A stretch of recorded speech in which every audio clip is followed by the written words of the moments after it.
নৃত্য গীতেৰে মুখৰিত সোণাপুৰৰ সহৰা হাইস্কুল খেলপথাৰ। কালিৰে পৰা দুদিনীয়াকৈ অনুষ্ঠিত হোৱা কাৰ্বি সাংস্কৃতিক কৰ্মশালা আৰু দমাহী কিকা নৃত্য প্ৰতিযোগিতা আজি সামৰণি পৰে।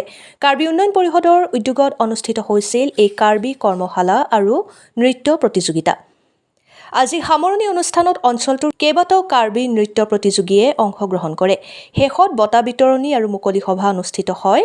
অনুষ্ঠানত কাৰ্বি উন্নয়ন পৰিষদৰ অধ্যক্ষ ৰঞ্জিত ৰাহাঙৰ লগতে আমন্ত্ৰিত কেইবাগৰাকীও অতিথি উপস্থিত থাকে। অতিথিসকলক কাৰ্বি ফুলাম গামোচাৰে সম্বৰ্ধনা জনোৱা হয়। Bureau report, Arunodoi Assam. কাৰ্বি উন্নয়ন পৰিষদৰ উদ্যোগত আজি দুদিনীয়া কাৰ্যসূচীৰে আমি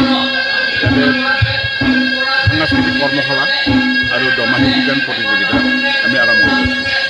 এই প্ৰতিযোগিতাৰ লগতে আমাৰ কাৰ্যসূচী আজি অন্তিম কৰিব আৰু আমি এই প্ৰতিযোগিতাটো আমি স্বৰ্গীয় হৰকান্ত কাঠাৰ ডাঙৰীয়াৰ সোঁৱৰণত আমি কৰিছোঁ। হৰকান্ত কাঠাৰদেৱ এজন আমাৰ সমাজসেৱক আছিল, প্ৰয়াত তেখেত।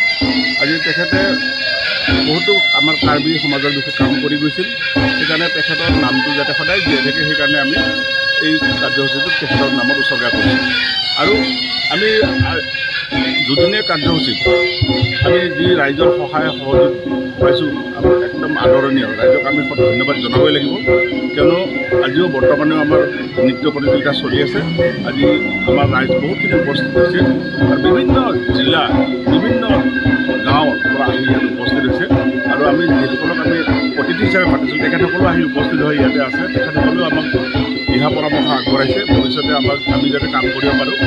মানে এইটোৱে উদ্দেশ্য এইটো পতাৰ কাৰণে, আমি ভৱিষ্যতে আমাৰ শিশুসকলক বা উঠি অহা চামক যাতে আমি আগবঢ়াই নিব পাৰোঁ। আমি আমাৰ যিটো ডেভেলপমেণ্ট কাউন্সিলৰ সীমিত পুঁজি, সেই পুঁজিৰ জৰিয়তে আমি এইবিলাক এটা প্ৰয়াস কৰিছোঁ। ভূমিপুত্ৰ কাৰ্বিসকলৰ যিটো কলা সংস্কৃতি, এইটো বিশ্ব দৰবাৰত আগবঢ়াই নিয়াৰ ক্ষেত্ৰত আপোনালোকৰ ভূমিকা কেনেকুৱা? আমাৰ লগতে আমাৰ সমাজৰ বিভিন্ন দল সংগঠন আছে। এই ক্ষেত্ৰত তেখেতসকলে সদায় পুংখানুপুংখে আলোচনা বিলোচনা কৰি আছে, তেখেতৰ গৱেষণা কৰি আছে। আমি বৰ্তমান যিটো হেমন্ত বিশ্ব শৰ্মা ডাঙৰীয়াৰ নেতৃত্বত চৰকাৰ চলি আছে, তেখেতৰ চৰকাৰে আমাক এই উন্নয়ন পৰিষদখন আমাৰ হাতত অৰ্পণ কৰিছে। আমাৰ সদস্য 30জনীয়া। আমাৰো এটাই উদ্দেশ্য, যাতে আমি সমাজখনক লৈ আমি বিশ্ব দৰবাৰত প্ৰতিষ্ঠা কৰিব পাৰোঁ। আৰু আমাৰ সঁহাৰিও নিশ্চয় জনাইছে, কিয়নো ইয়াৰ পিছত আমাৰ কাৰ্বিসকলৰ কাৰণে কোনো ৰাজনৈতিক বা এনেকুৱা কোনো কি নাই। গতিকে উন্নয়ন পৰিষদখনেই ভৰসা, কিন্তু আমি যিমান ভৰসা ৰাইজে কৰিছে সিমানখিনি আমি ৰাইজক তাৰ বাবে আমি এইটো কাকো দুখ নকৰোঁ। এইটো চৰকাৰৰ এটা ব্যৱস্থা। তেখেতসকলে যেনেকৈ আমাক ক'ব তেনেকৈ আমি কাম কৰিব লাগিব।